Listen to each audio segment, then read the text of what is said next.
Gen, Gen and students, welcome back to today's class.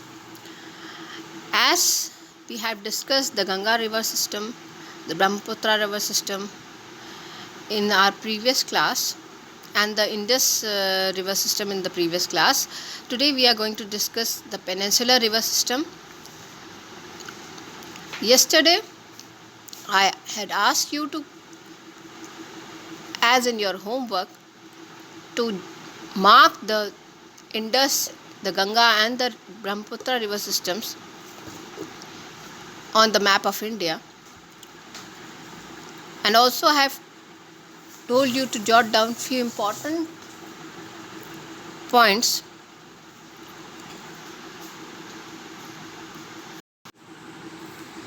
River systems and the peninsular river systems. Today,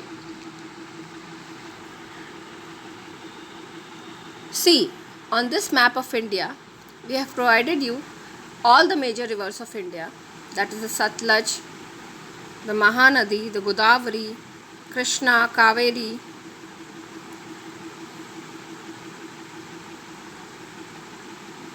Jhelum, Chenab, Ravi, Ganga, Ghagra, Gomti, Yamuna, Brahmaputra, also known as Tisangpo.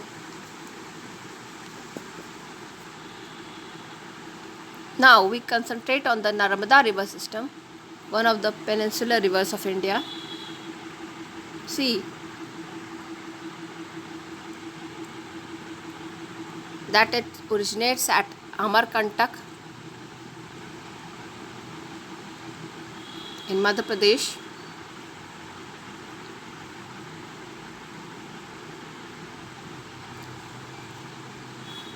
Narmada in Sanskrit means the river of pleasures. Again, in today's video, I would like to highlight that this particular chapter is a map-based chapter, as the syllabus has been revised by CBSE. But few informations are provided to you to get a better know-how and to get familiarize yourself with the map of India, as well as to provide you information which are really important from the point of view of geography, as well as knowing your own country. As whenever any place or any river would be referred, you will be able to demarcate the particular state in which it flows, what are the specialties of that particular river, as well as you will be able to associate yourself about the location of that particular place and your position.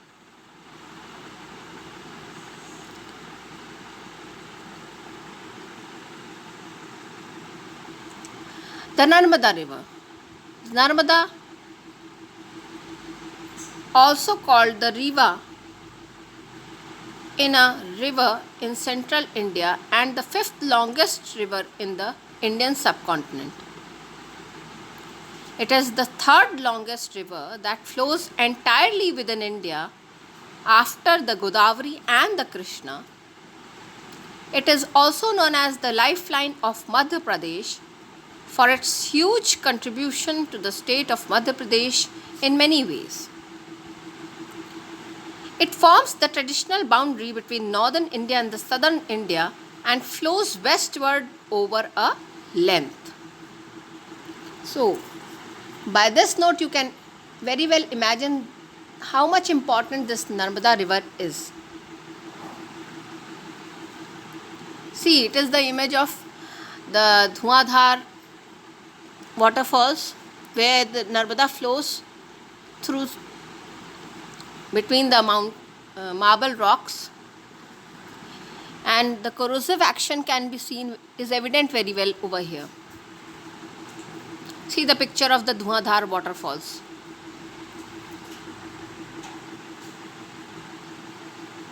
Now we come over to the Tapi basin.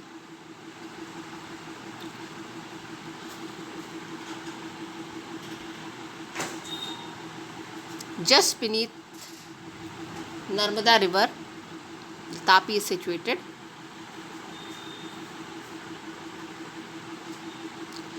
The river in India, the Tapi ancient origin name, Tapi river, is a river in central India. Its approx length is 724 kilometers. Basin area is 65,145 kilometers square. Source is the Satpura range. Now, the Narmada, as we have read, rises in the Amarkantak, and Tapi arises from the Satpura range. Mouth is from Gulf of Kambat, country India. Cities from which it flows is Surat, Burhanpur, Bhusawal, Jalgaon, Dhule, Nasik and more.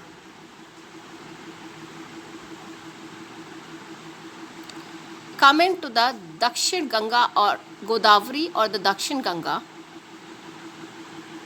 See, in the zoom in map of India, we can trace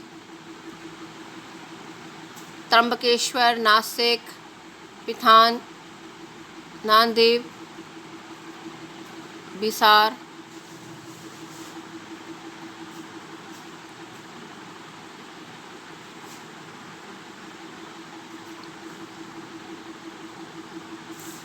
this particular river has a number of tributaries.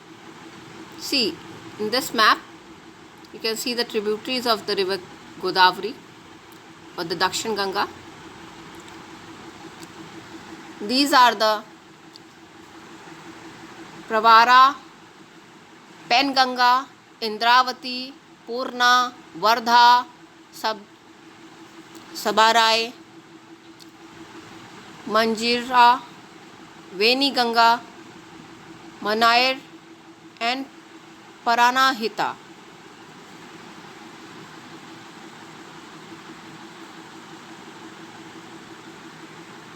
These are the main tributaries of the river Godavari or the Dakshin Ganga. It is the biggest river in South India. It originates at Trambakeshwar in Nasik district of Maharashtra. Its total length is 1465 kilometers.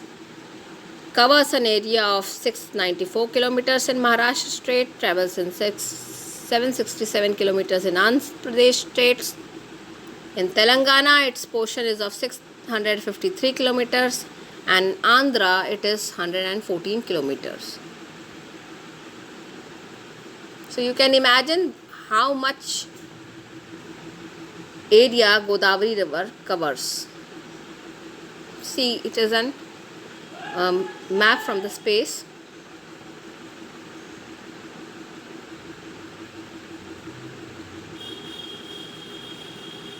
Now another major river is the Mahanadi. Mahanadi is situated in the state of Orissa, as you can see in this zoom in map of India. The Mahanadi is a major river in east central India. Area of around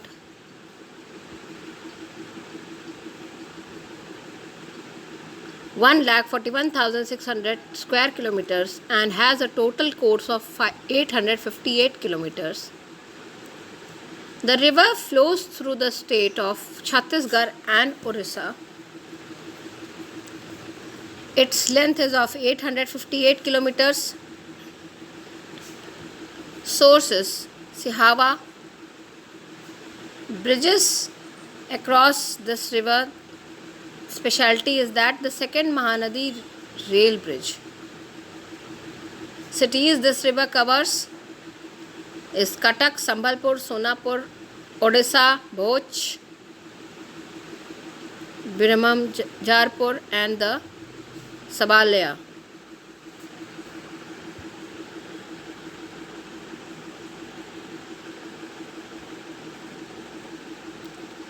Now we come to the Krishna basin, the river Krishna.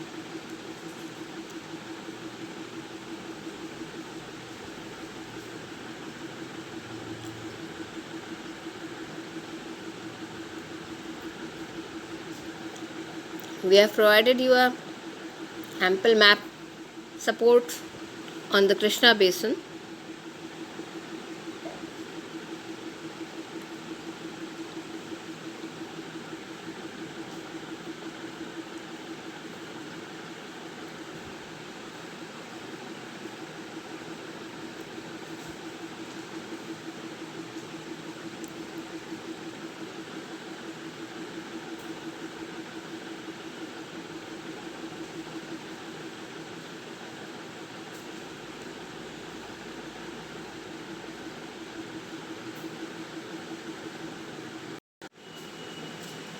Now over here you can see the Kaveri basin.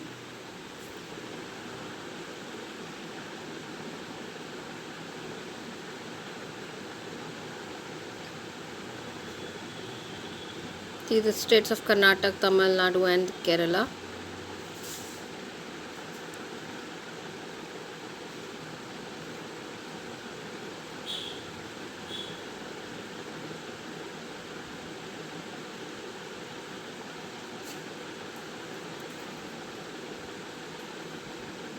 The Kaveri is also spelled as Cauvery in English. Is a large Indian river. The origin of river is traditionally placed at Talakaveri, Kuddau in the Western Ghats in Karnataka. Its length is 765 kilometers. Source is Western Ghats. Cities its cover is the Tiruchirappalli, Tanjore, Talakaveri, Srirangapatnam and more. These are the few important cities from which the Kaveri river flows, and it is the Shivasamudram waterfall which the Kaveri makes.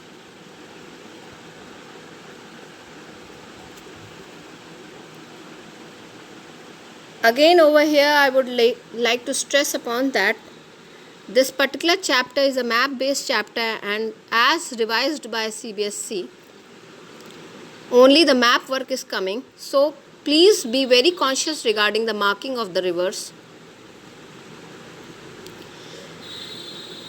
And I hope you all have done your homework regarding the marking of the perennial rivers or the Himalayan rivers.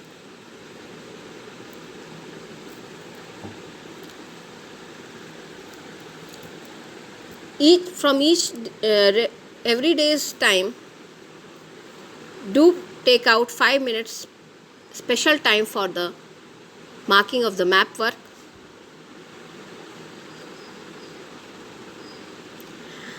Over here I am providing you benefits of a river. It is not only going to help you in increasing your knowledge, general knowledge, as well as it's also going to provide you points for writing essays, random essays. Also, it will help you to recapitulate the benefits of a river. Because the knowledge you get only from books is not sufficient. Rather, you should try and increase and enhance your knowledge every time. So the first point, the river contains fresh water which is most necessary for man as well as animal for survival. They provide water for irrigation and cultivation available in abundance. They mark the soil rich in alluvial. These serve as areas of commerce arteries of commerce. They are good for navigation. Estuaries near the shores, where the sweet water mixes freely with the salt water of the ocean, have proved to be the most biologically productive areas of the world. All types of fishes survive over here. Also, the rivers are harnessed for generation of the hydroelectricity.